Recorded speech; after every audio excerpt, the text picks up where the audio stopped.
اس میں سٹینڈ لیا، اور پھر آج یہ جو حکومت ہے اس کو مجبوراً یہ عمل کرنا پڑا، اور عدالتوں نے بھی اس پہ اچھا رسپانس دیا، ان کاموں کے بھی شکر گزار ہیں۔ ہم دو ٹوک یہ کہہ سکتے ہیں کہ بلدیاتی الیکشن میں زیادہ کریڈٹ سردار عبدالقیوم نیازی کو جاتا ہے، آج جو بالکل سیاسی ایکٹیویٹی شروع ہوئی بالکل، ہے۔ جو انہوں نے یہ نظام جو ہے نا دوبارہ آن کیا، تو یہ اس کو ان کو کریڈٹ جاتا ہے، اس میں ہم بخل سے کام نہیں لیتے، انہوں نے جو کام کیا اس کی ہم تائید کرتے ہیں، اور ان کو یہ اس کا جو ہے نا کریڈٹ دینا چاہتے ہیں۔ بہت شکریہ جی۔ اچھا، آزاد کشمیر کا بلدیاتی نظام کس طرح عمل کرتا ہے، کہ یہ ہے کس طرح یونین کونسل کی سطح پہ، ڈسٹرکٹ کونسل کی طرح، ذرا اس کی تھوڑی سی ہمیں وضاحت کر دیں، یہ سمجھا دیں ایک یہ عام آدمی کے لیے۔ بلدیاتی نظام جو ہے اس کے دو جو ہے نا وہ لائنیں ہیں۔ ایک لائن میں ممبر ضلع کونسل جو الیکشن آتے ہیں وہ الیکٹ ہوتے ہیں پوری یونین کونسل سے، ایک ہے لوکل کونسلر، وہ وارڈ کی سطح پہ ان کا انتخاب ہوتا ہے۔ جی جی ہر وارڈ، ہماری یونین کونسل سیڑا میں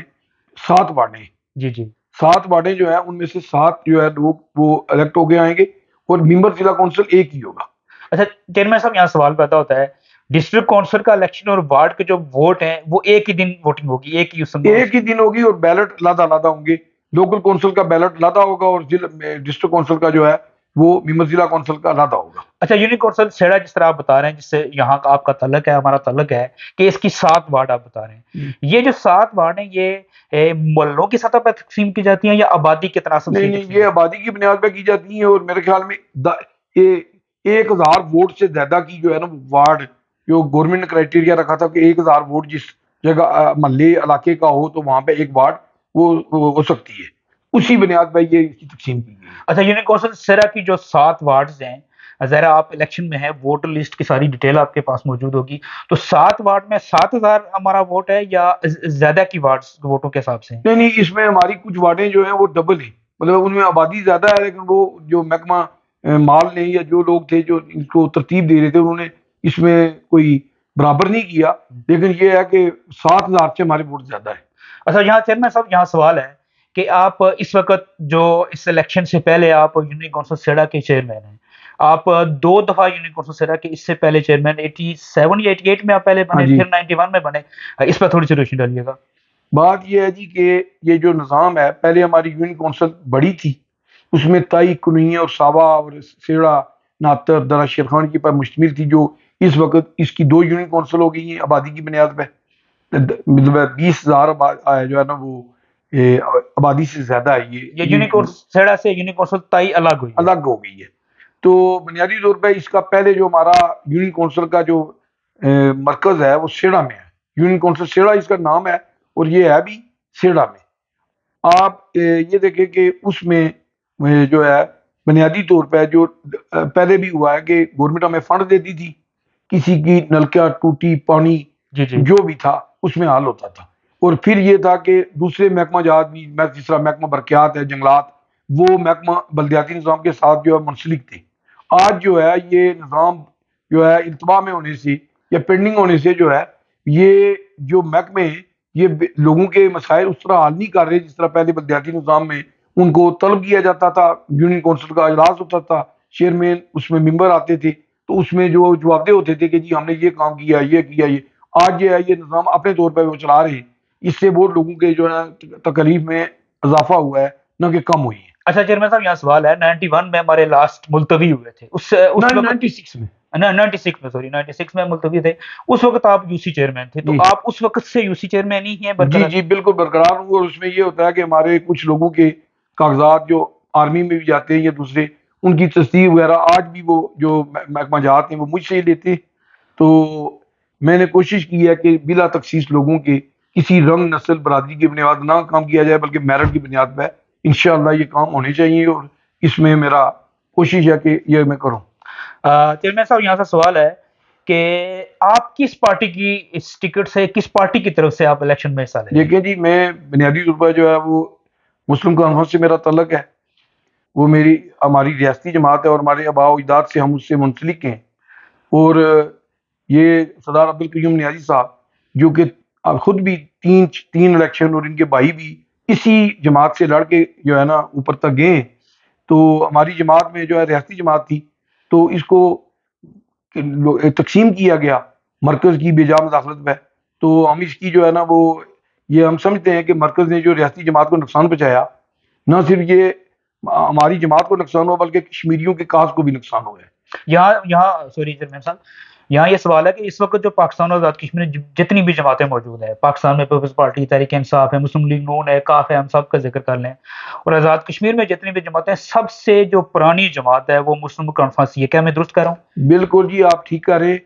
پاکستان کی جو مدر جماعت ہے وہ مسلم لیگ تھی، اور آزاد کشمیر میں جو ان جماعتوں کی مدر جماعت تھی جو اس وقت کشمیریوں کو ہندوؤں کے مقابلے میں، کفر کے مقابلے میں کھڑا کیا گیا تھا، وہ مسلم کانفرنس ہی تھی۔ اور اس مسجد، اس کی جو جماعت ہے، اس کی بنیاد سری نگر میں پتھر مسجد میں رکھی گئی، اور خالصتاً مسلمانوں کی نمائندگی کے لیے اور اسلام کی سربلندی کے لیے رکھی گئی، اور کشمیریوں کی ضرورت تھی۔ آج جو بھی جماعتیں نکلی ہیں وہ اس سے نکلی ہیں، اور اسی جماعت کے لوگ کسی نہ کسی طریقے سے دوسری جماعتوں میں جا کے ایڈجسٹ ہوئے۔ تو چیئرمین صاحب، آپ کا تعلق بھی کہ ایک سیاسی خاندان سے ہے، جس طرح آپ نے بتایا کہ آپ کے جو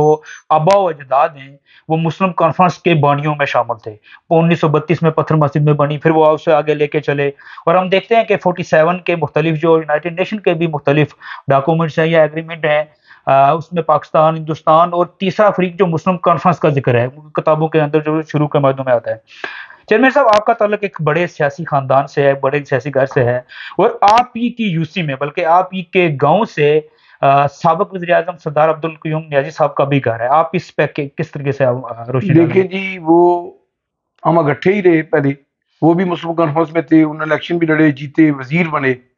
اور جو موجودہ الیکشن ہوا ہے اس میں بھی وہ پاکستان تحریک انصاف سے الیکشن میں انہوں نے حصہ لیا، تو ہماری جماعت کا ان کے ساتھ اتحاد تھا، ہم نے اس کو سپورٹ کیا۔ پھر وہ اس درج شیر خان کے باسی تھے، اس کے رہنے والے تھے، تو ہم نے ان کی بھرپور حمایت کی، اور اس علاقے کے ہر برادری نے، ہر علاقے کے لوگ نے ان کی بھرپور جو ہے وہ سپورٹ کیا۔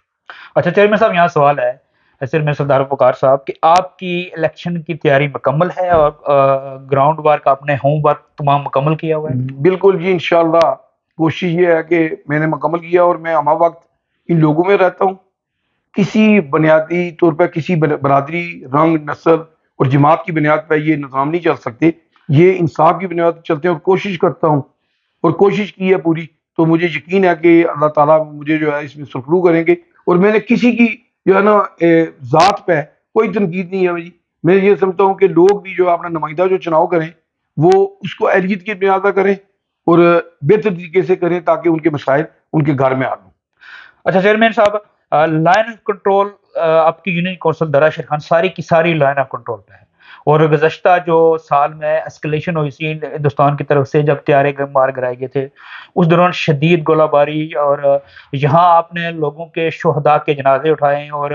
ایک بات میں اپنے ناظرین کو بتانا چاہتا ہوں کہ چیئرمین صاحب ایک دلیر، باہمت اور باوقار آدمی ہیں، اور انہوں نے شدید گولہ باری کے اندر ہمارے اہم ادارے کے لوگوں کو بھی ریسکیو کیا تھا، کیا چیئرمین صاحب میں یہ درست کہہ رہا ہوں؟ بالکل جی، یہ انشاءاللہ ہم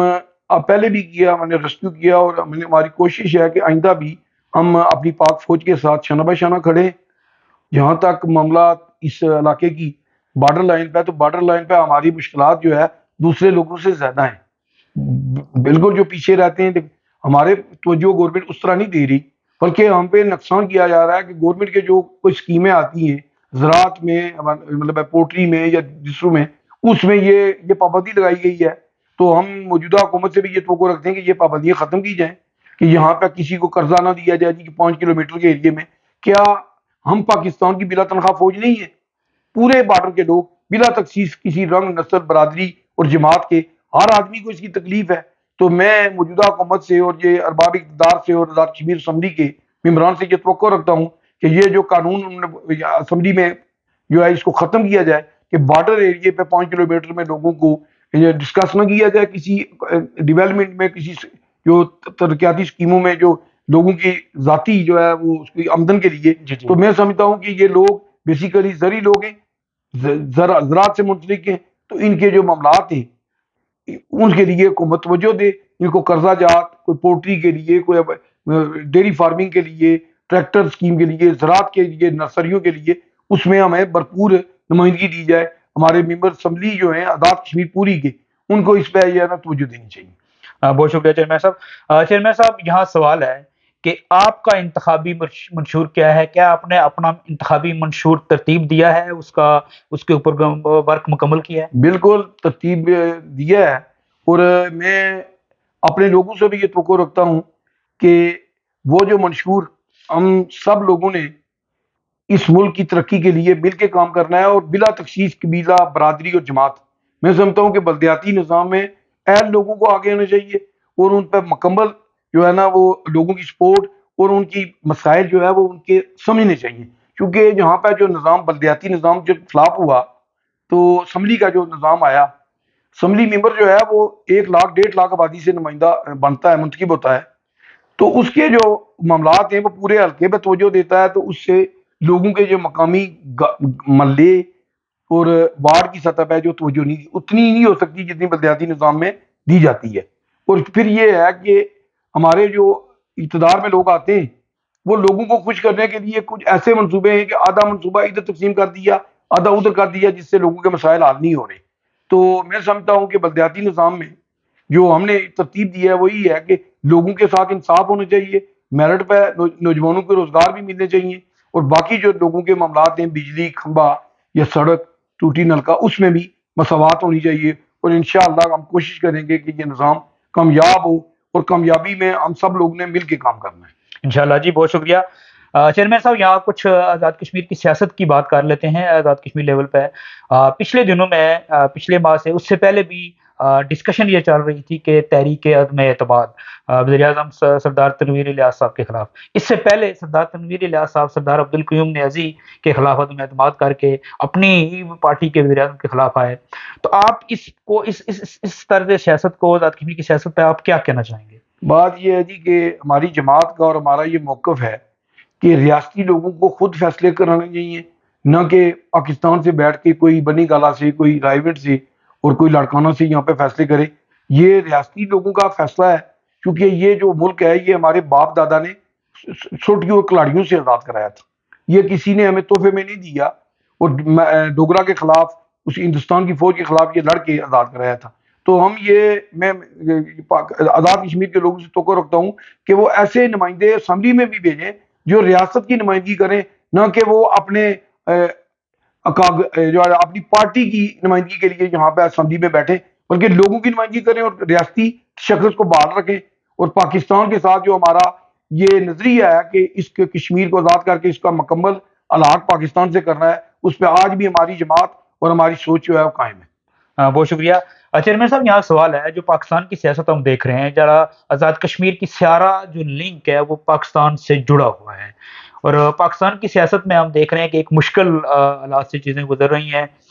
گورنمنٹ کو، عمران خان کی گورنمنٹ چینج کی گئی، ابھی جو موجودہ گورنمنٹ ہے، پھر ابھی انہوں نے ان کے خلاف مارچ کا اعلان کیا ہے، اور اسی دوران جو ملک کی اکنامی ہے، معاشی طور پہ اکانومی ملک کی بہت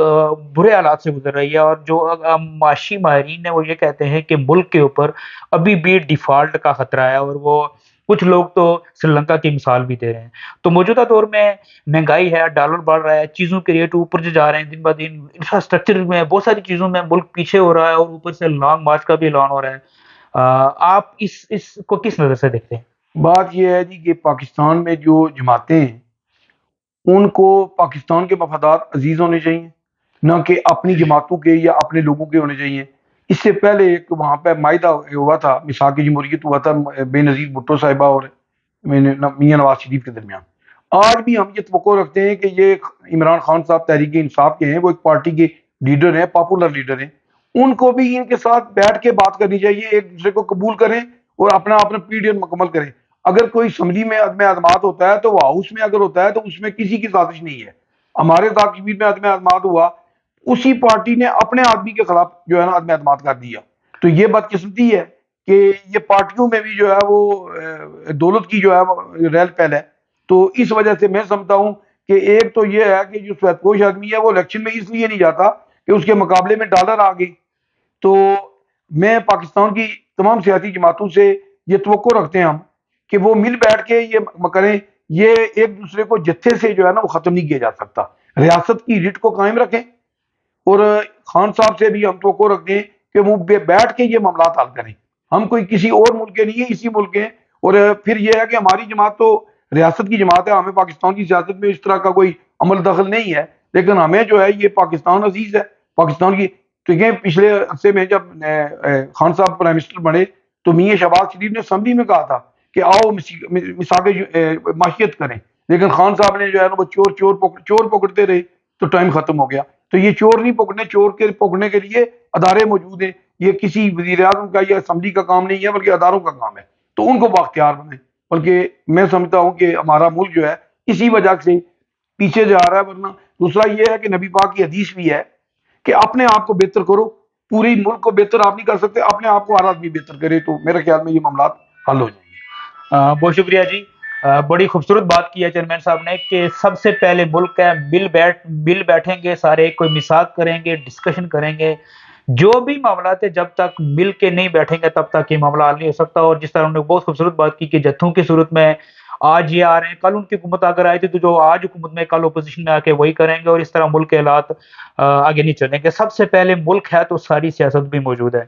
اور نیک خواہشات چیئرمین صاحب، آپ نے وقت دیا، آپ کا شکریہ. بہت شکریہ. اللہ آپ کے لیے ہماری نیک خواہشات ہے کہ آپ الیکشن بھرپور طریقے سے ون کریں، اور اپنے لوگوں کے لیے جو یہ یونین کونسل سیڑا کے لوگ لائن آف کنٹرول پہ ہونے کی وجہ سے پہلے ہی مسائل کا شکار ہیں، ہم امید کرتے ہیں کہ موجودہ بلدیاتی نظام میں انشاءاللہ ٹرو لیڈرشپ آگے آئے گی جو ڈیلیور کرے گی، اور لوگوں کے مسائل لوگوں کی دہلیز پہ حل ہوں گے. سر کوئی آپ آخری کمنٹ کرنا چاہیں؟ بس میری یہ دعا ہے کہ اللہ بہتر لوگوں کو آگے لائے، اور ان لوگوں کو لائے جو لوگوں کے مسائل اپنے مسائل سے زیادہ درد رکھتے ہوں. ورنہ یہ معاملات اگر ذاتی کسی مطلب اپنی شعوری کے لیے یا اپنی بڑائی کے لیے اگر کوئی الیکشن لڑتا ہے تو میں سمجھتا ہوں یہ زیادتی ہے. لوگوں کے مسائل کے لیے لوگوں کا درد رکھنے والے لوگوں کو آگے آنا چاہیے. والسلام. بہت شکریہ جی، اللہ حافظ.